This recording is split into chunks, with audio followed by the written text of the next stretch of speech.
दोस्तों, आप सभी लोगों का हमारे इस YouTube चैनल पर स्वागत है। जैसा कि आप सभी लोग हमारी थंबनेल में देख चुके होंगे, आज के इस वीडियो में हम आपको उत्तर प्रदेश APO 2022 के जीके के ऑब्जेक्टिव क्वेश्चन लेकर आए हैं।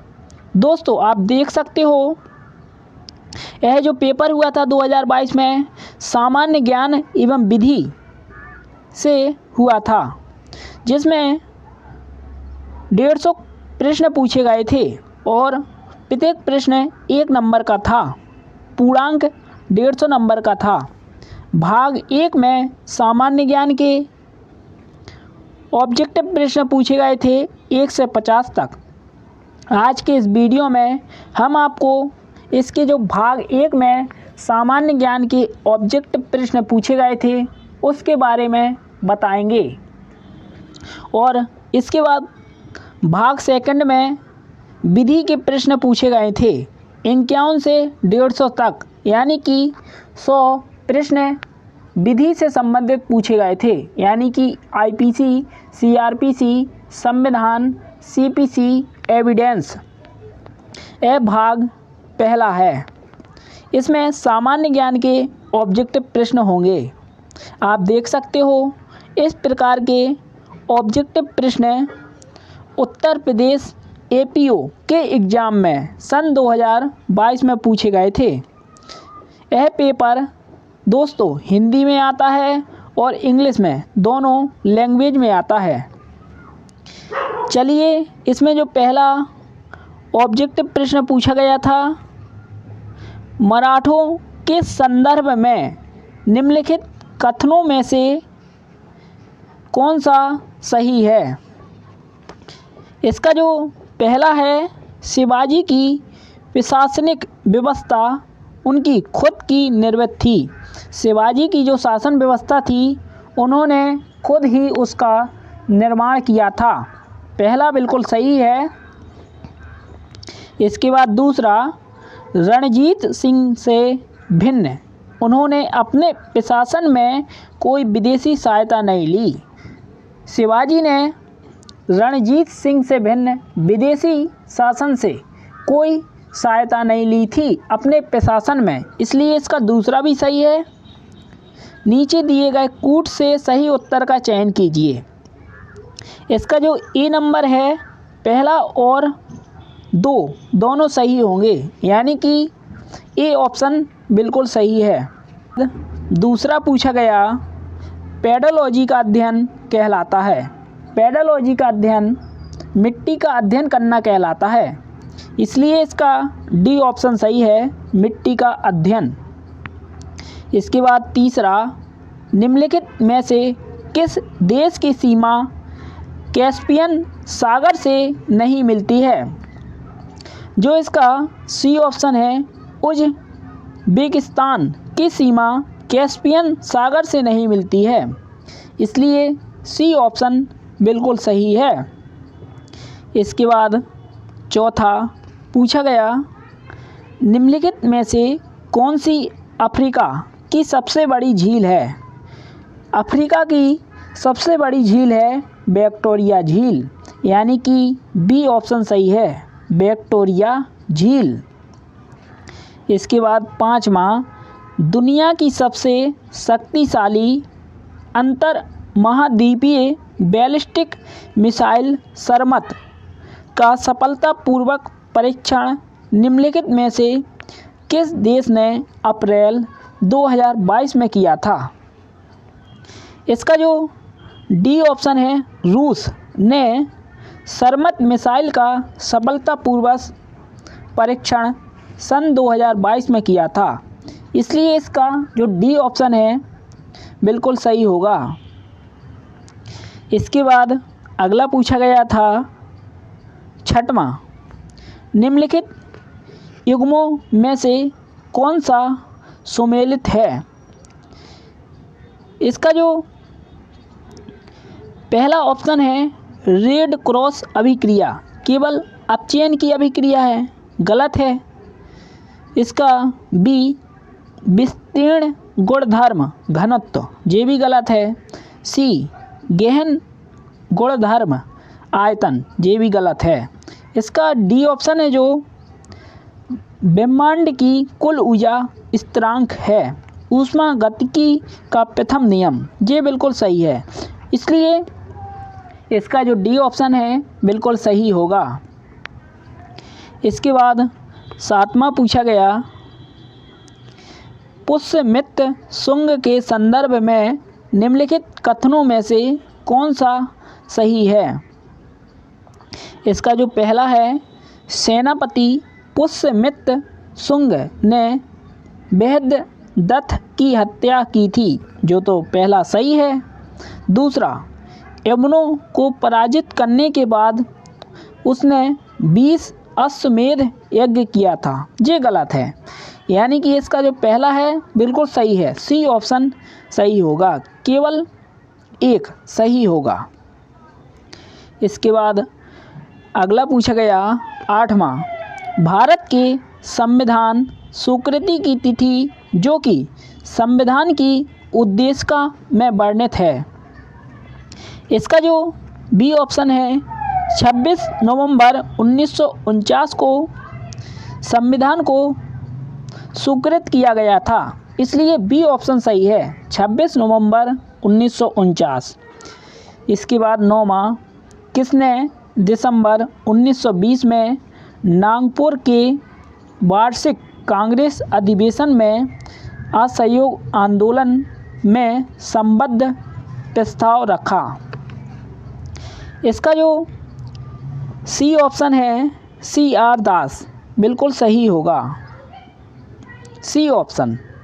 इसके बाद अगला पूछा गया 10वां, निम्नलिखित में से किसने ऐहोल अभिलेख की रचना की है।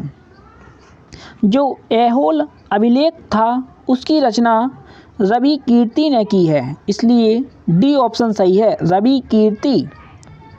इसी प्रकार के दोस्तों ऑब्जेक्टिव प्रश्न आपके जो 2023 में यूपी का सिविल जज का एग्ज़ाम होना है, इसी में से पूछे जाएंगे।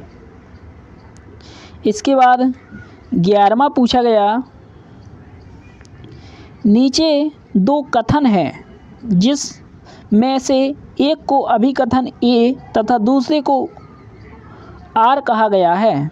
अभिकथन ए, जेनेटिक्स या आनुवांशिकता माता पिता से संतानों तक वंशगति प्रतिरूप में लक्षणों की भिन्नता का अध्ययन है।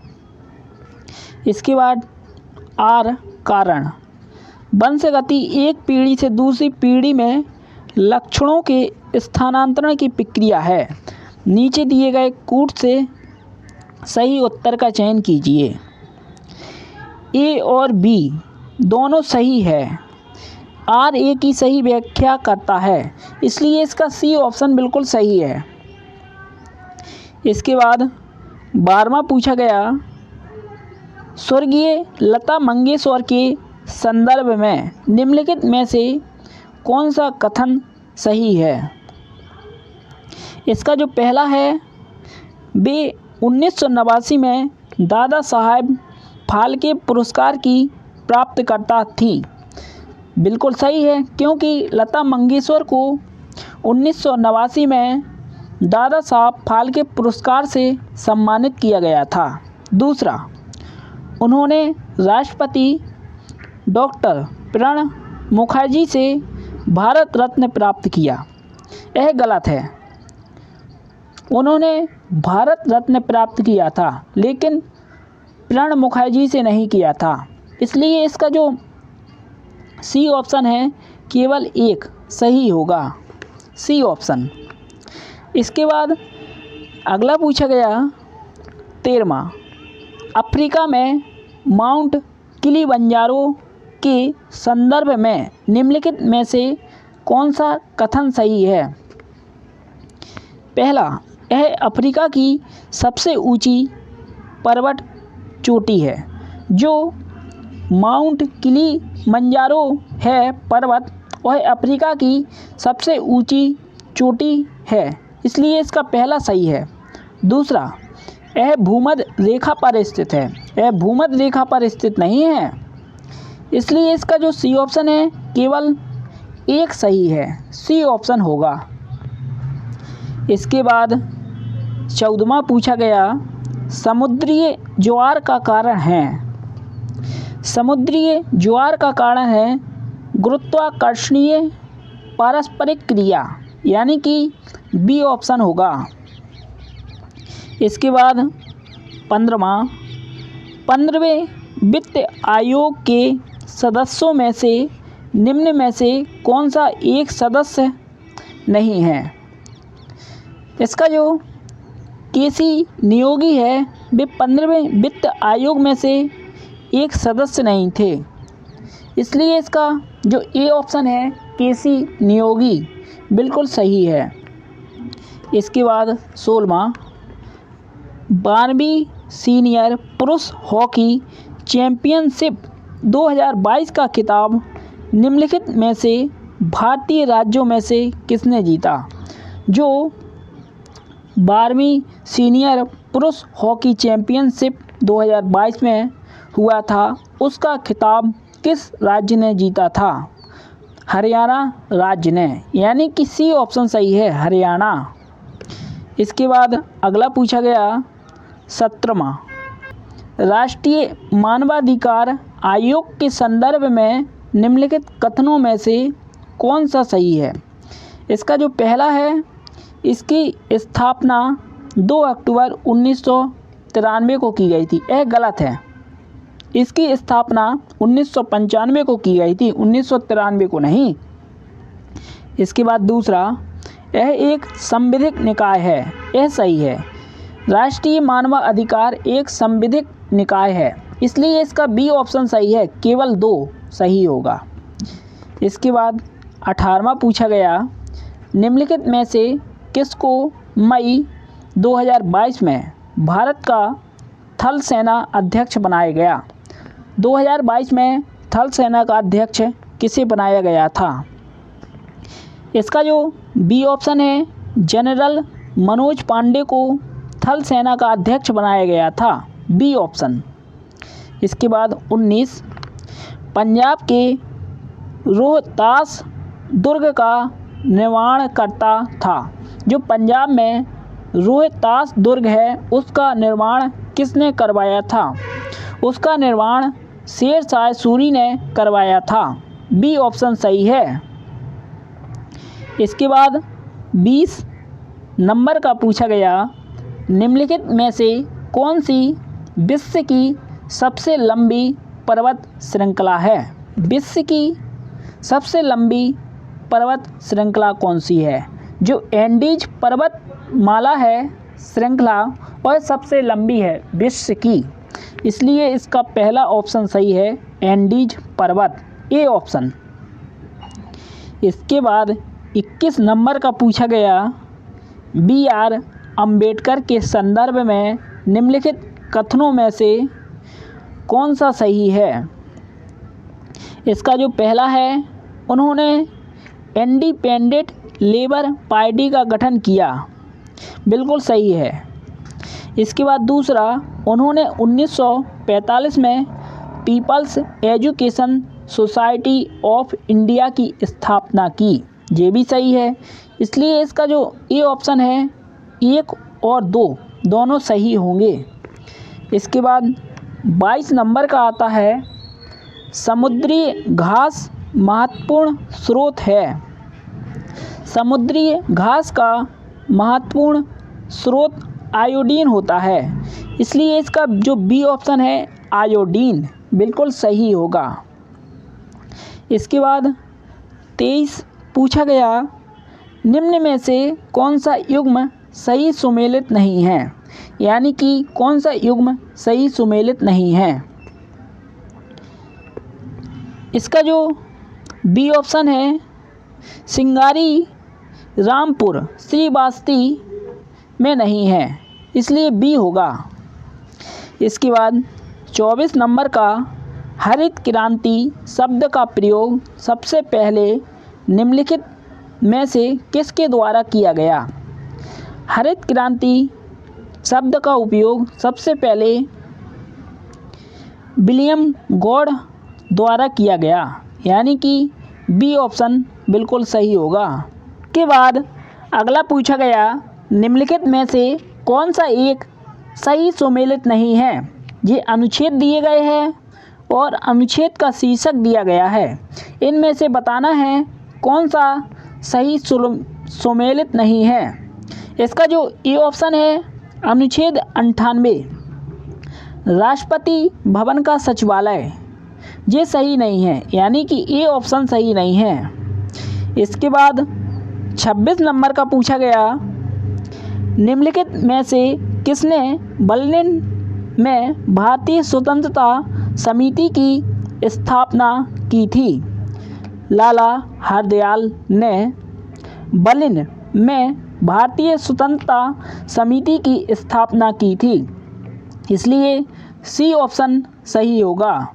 इसके बाद अगला पूछा गया 27, सूची 1 को सूची 2 के साथ सुमेलित कीजिए।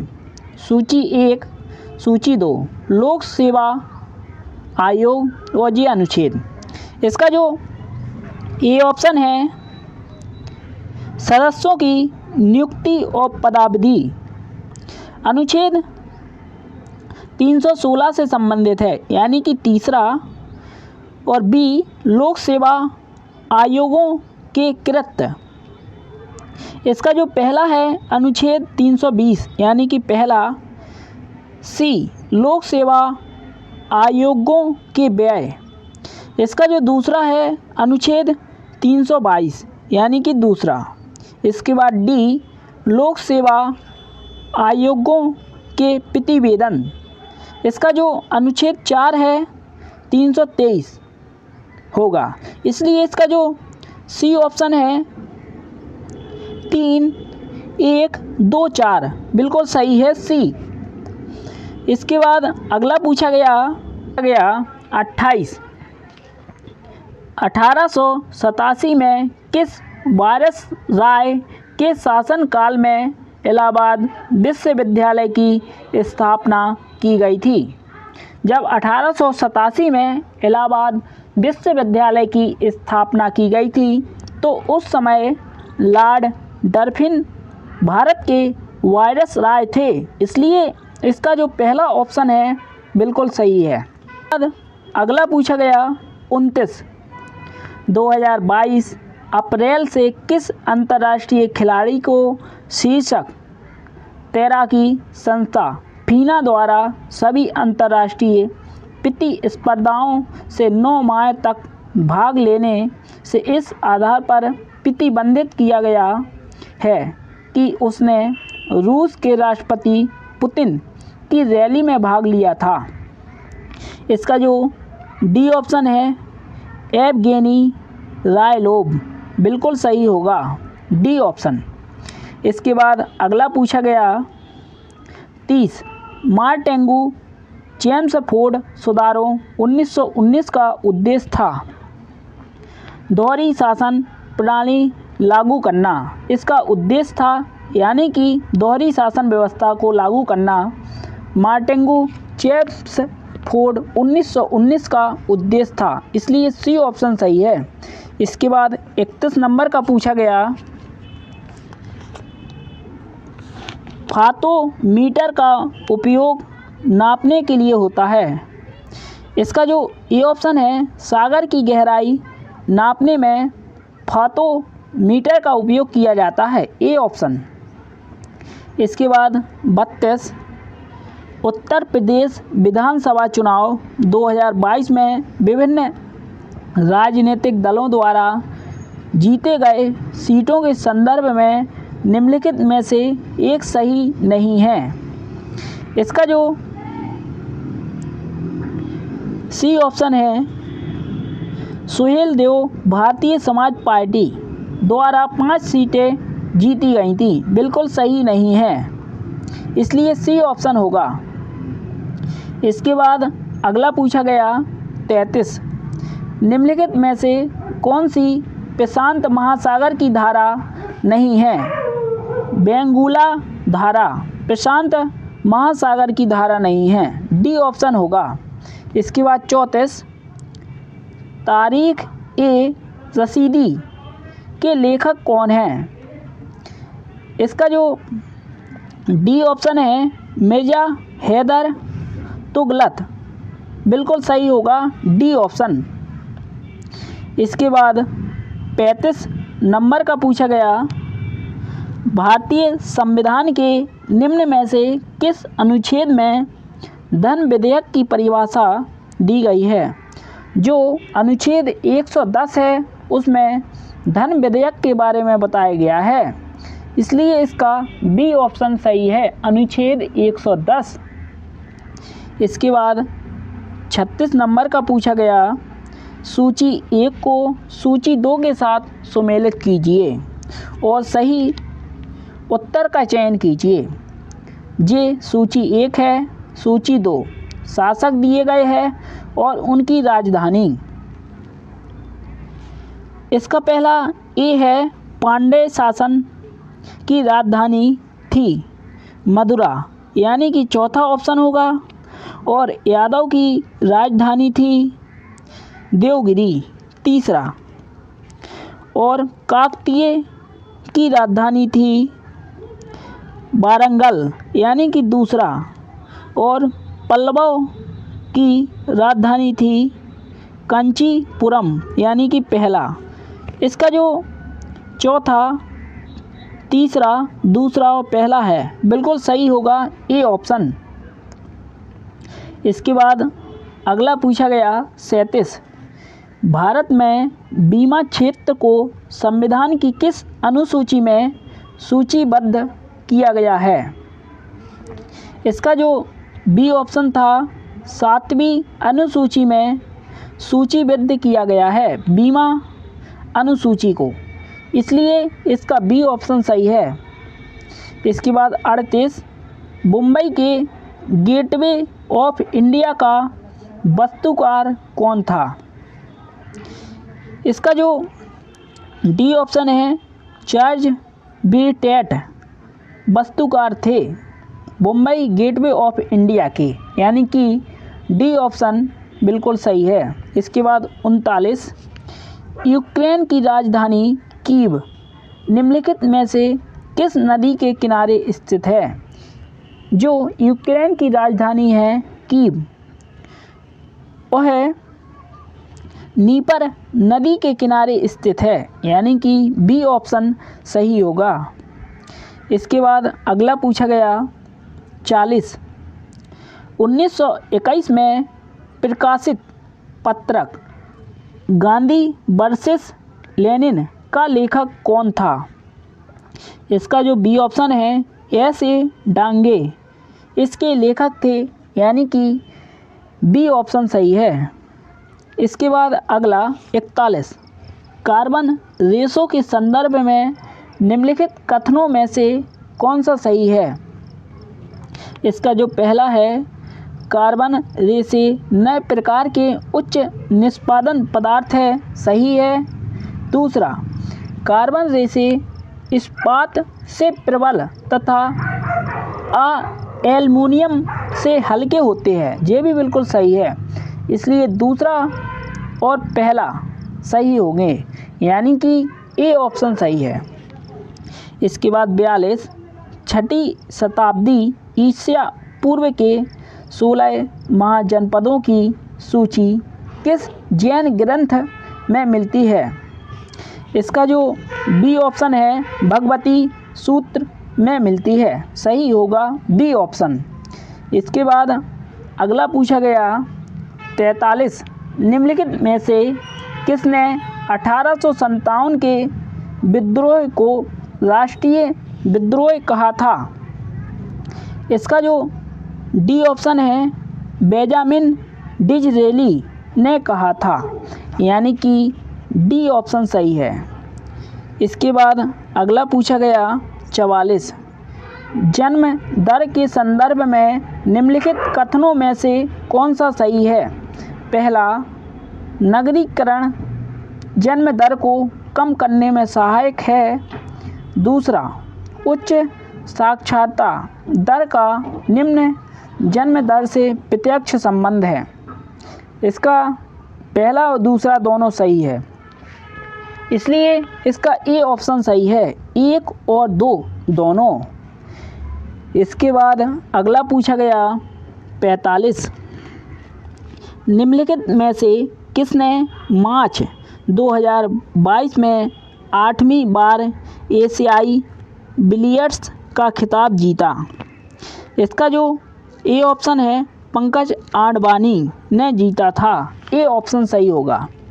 इसके बाद 46, जियोमारा कास्तो निम्नलिखित में से किस देश की प्रथम महिला राष्ट्रपति बनी?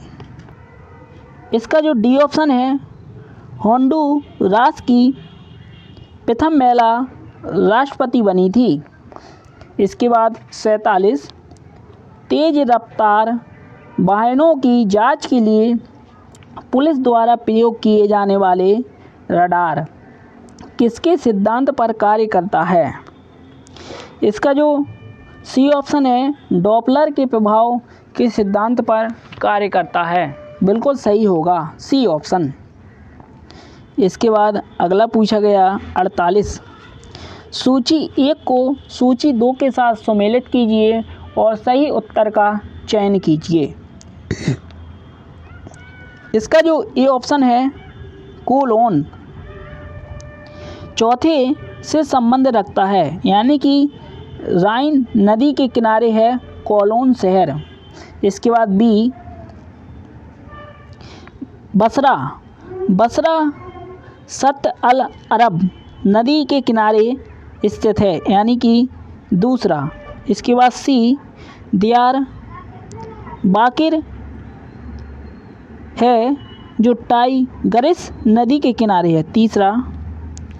इसके बाद